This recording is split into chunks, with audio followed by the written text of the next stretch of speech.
Hello and welcome to my YouTube channel. तो आज इस वीडियो लेक्चर में हम समझेंगे करप्शन, करप्शन के मीनिंग, करप्शन के टाइप्स, करप्शन के इम्पैक्ट्स और करप्शन के रिलेटेड एक्ट्स जो इंडिया में बनाए गए ताकि इसको रोका जाए। पहले करप्शन को समझेंगे, करप्शन होता क्या है, इसकी मीनिंग क्या है।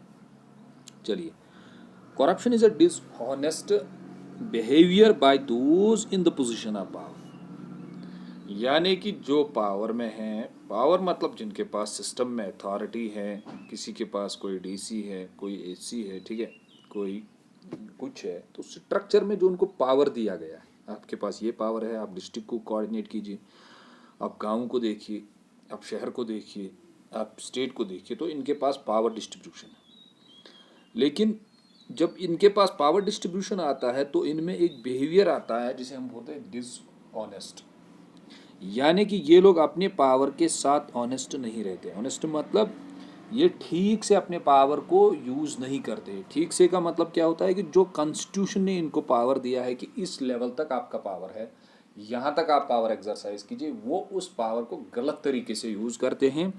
उसी को हम बोलते हैं करप्शन, सिंपल टर्म। या हम ये बोलते हैं कभी कभी it starts with the tendency of use, इसको हम बोलते हैं यूज। करप्शन का मतलब होता है use of public office. Public office मतलब जो आपको गवर्नमेंट ने ऑफिस दिया था, जो पब्लिक वेलफेयर के लिए आपको दिया गया था। क्या आप यहाँ इस ऑफिस में काम करेंगे, किसके लिए काम करेंगे? लोगों के लिए काम करेंगे, तभी आपको ये ऑफिस दिया गया था, पब्लिक ऑफिस। किसके लिए? For the welfare of people. लेकिन उसने उस पब्लिक ऑफिस को क्या किया, उसने उसको यूज़ किया फॉर पर्सनल बेनिफिट के लिए, अपने बेनिफिट के लिए। पब्लिक ऑफिस को जब कोई यूज़ करता है, हम कहते हैं वो भी करप्शन होता है। Simple, use of public office for the personal profit, for the personal gain, उसको भी करप्शन बोला जाता है। ठीक है, पावर को गलत तरीके से यूज़ करना, जहाँ तक कॉन्स्टिट्यूशन ने अलो किया है कि यहाँ तक आपका पावर है, इस तरीके से आपको पावर यूज़ करना है, उसके एंटी तरीके से उसको, उसके अपोजिट तरीके से उसको भी करप्शन बोला जाता है। ठीक है, चलिए। लेकिन corruption has became a matter of habit. अब धीरे धीरे करप्शन क्या बनता है फिर सोसाइटी में? हैबिट, आदत। It is deeply entrenched, the corruption is now considered as a social norm. देखिए, सोशल नॉर्म याद रखिए। करप्शन कब सोशल नॉर्म बनता है? करप्शन सोशल नॉर्म बनता है जब सोसाइटी कहती है कि ये जो हैं ये सब लोग करते हैं।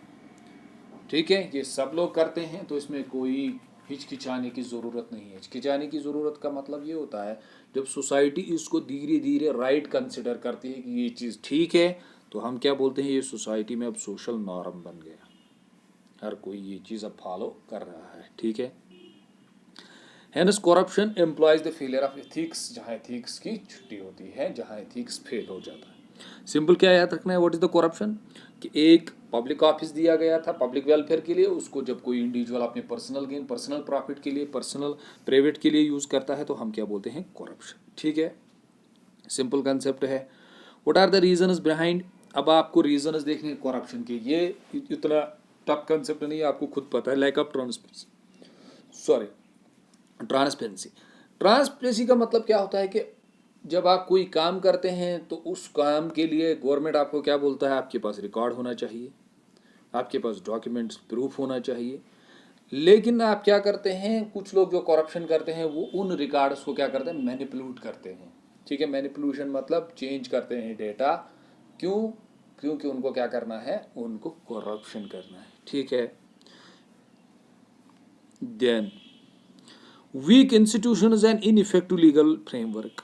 वीक इंस्टीट्यूशन मतलब कि जो आप पे इंस्टीट्यूशन जो काम करते हैं, जो करप्शन को रोकते हैं, वो अपना काम नहीं करते हैं, उसकी वजह से क्या होता है? करप्शन आम हो जाता है। ठीक है, जैसे आपने देखा होगा सोसाइटी में, जैसे ही किसी 5 साल तक किसी की गवर्नमेंट आती है, उसमें आप हाई लेवल का करप्शन देखोगे, लेकिन फिर आप 5 साल में कोई और नई गवर्नमेंट देखोगे, उसमें क्या होता है? उसमें करप्शन बहुत कम होता है। क्यों? क्योंकि उस दौरान जो इंस्टीट्यूशंस हैं जो करप्शन को रोकते हैं वो सबसे ज़्यादा काम करते हैं, तो उसकी वजह से क्या होता है? उसकी वजह से करप्शन नीचे आ जाता है। ठीक है, तो इंस्टीट्यूशंस जो हैं वो इनफेक्टिव हो जाते हैं। अच्छा, लो सैलरीज और इंसेंटिव्स। क्या अगर लो सैलरीज होगी, एम्प्लॉयज़ जो हैं गवर्नमेंट एम्प्लॉयज़ जो पब्लिक ऑफिस में हैं, क्या वो करप्शन करेंगे? यस। अगर वो प्राइवेट ऑफिस में भी होंगे, जहाँ भी होंगे, वो ज़रूरी क्या करेंगे? करप्शन की ओर बढ़ेंगे। क्यों?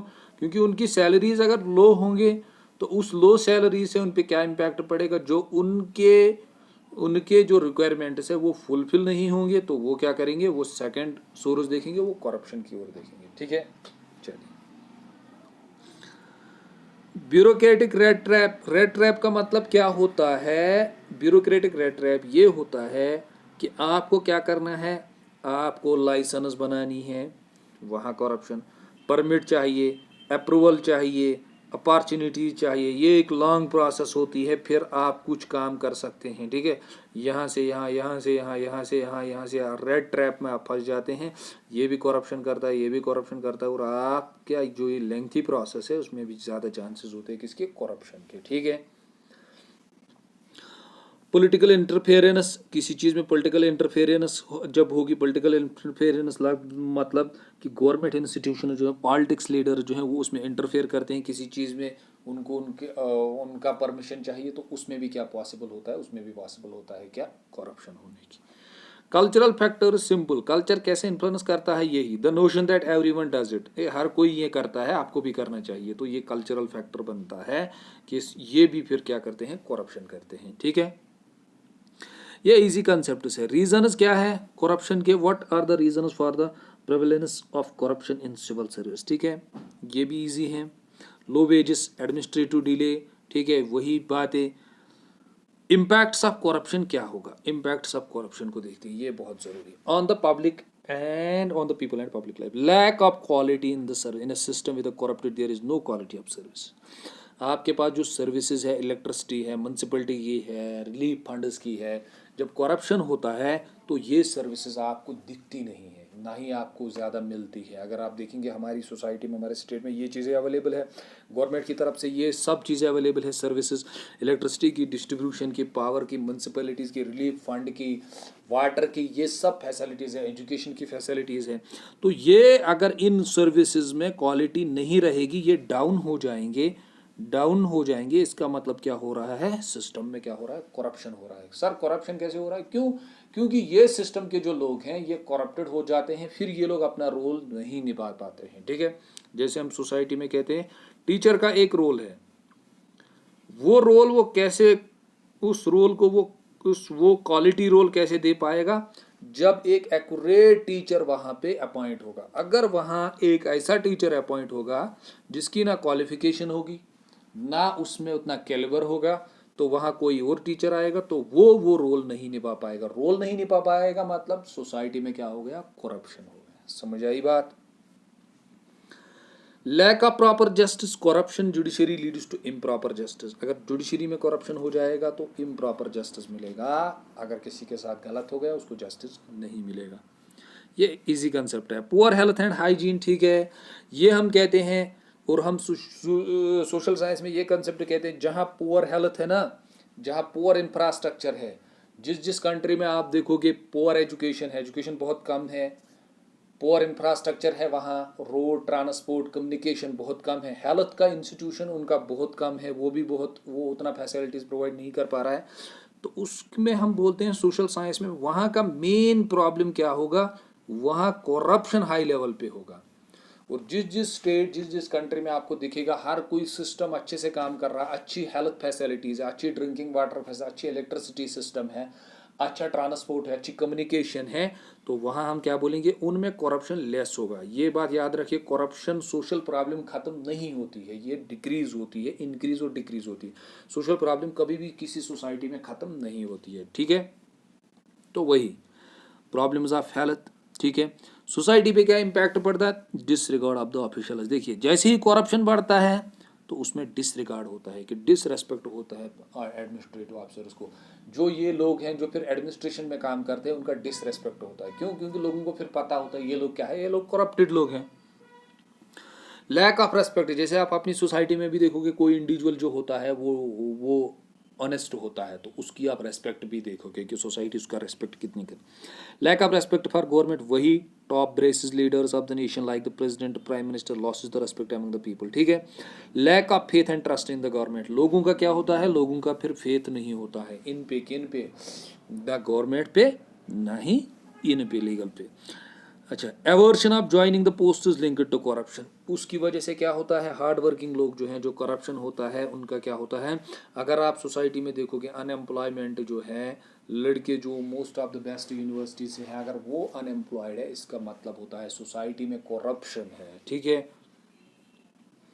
चलिए, उसके बाद इकोनॉमी पे क्या इम्पैक्ट पड़ेगा, डिक्रीज इन फॉरेन इन्वेस्टमेंट, अगर सोसाइटी में करप्शन होगा उसकी वजह से क्या होगा, फॉरेन जिसे हम बोलते हैं एफडीआई, फॉरेन डायरेक्ट इन्वेस्टमेंट, जहां पे बाहर वाले कंट्रीज के लोग इस कंट्री में बिजनेस करते हैं, बिजनेस खोलते हैं, कोई फैक्ट्री खोलते हैं, उसकी वजह से क्या होता है, यहाँ इकोनॉमिक एक्टिविटीज होती है, यहाँ के लोगों को जॉब मिलता है। तो ये फॉरेन डायरेक्ट इन्वेस्टमेंट अगर करप्शन ज़्यादा होगा ये नहीं हो आएगी आपकी सोसाइटी में। इसका मतलब अगर आपकी सोसाइटी में फॉरेन डायरेक्ट इन्वेस्टमेंट नहीं है, बाहर के लोग बिजनेस नहीं कर पा रहे, इसका मतलब आपकी सोसाइटी में क्या है, सोसाइटी में करप्शन है, ये भी डिक्रीज हो जाता है, ठीक है। Delay in growth and official needs to pass the clearance for the projects and industrial delays, ठीक है। तो ये भी प्रॉब्लम होती है। लैक ऑफ डेवलपमेंट होता है, जितना कम डेवलपमेंट एक कंट्री में होगा उतना वहां पे सबसे ज्यादा क्या होगा, करप्शन होगा, ठीक है। तो then the important part of this video lecture is what are the legal and regulatory framework for fighting corruption in India। Corruption को रोकने के लिए हमारी कंट्री में क्या क्या लॉज लाए गए, क्या क्या किया गया इसको रोकने के लीगल फ्रेमवर्क। चलिए, आपको पहले याद रखना है क्या, आपको पहले याद रखना है प्रिवेंशन ऑफ करप्शन एक्ट 1988, ठीक है।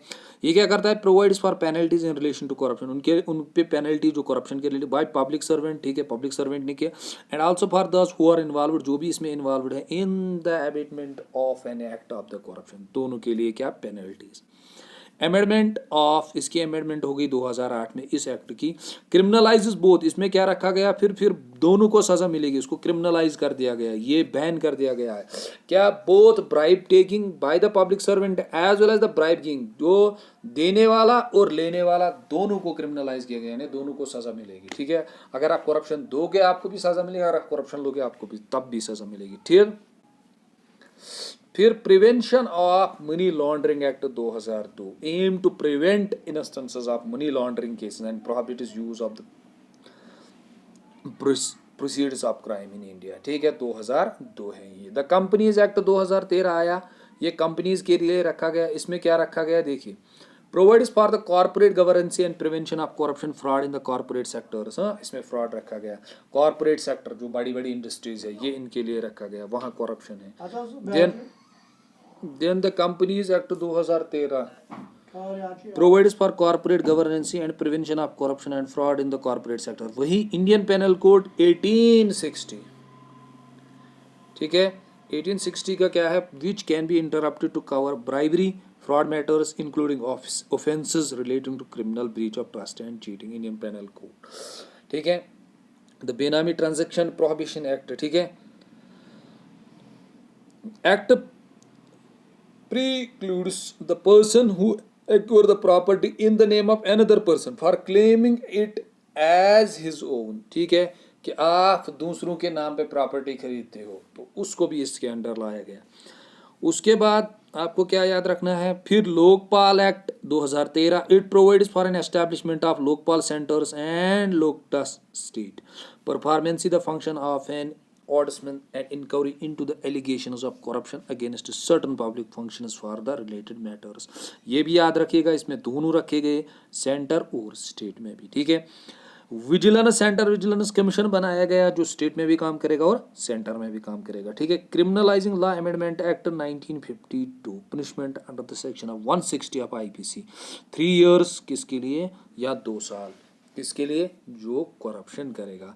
अच्छा, विजिलेंस आपको सेंटर में भी मिलेगा और स्टेट में भी मिलेगा, ये दोनों बनाए गए।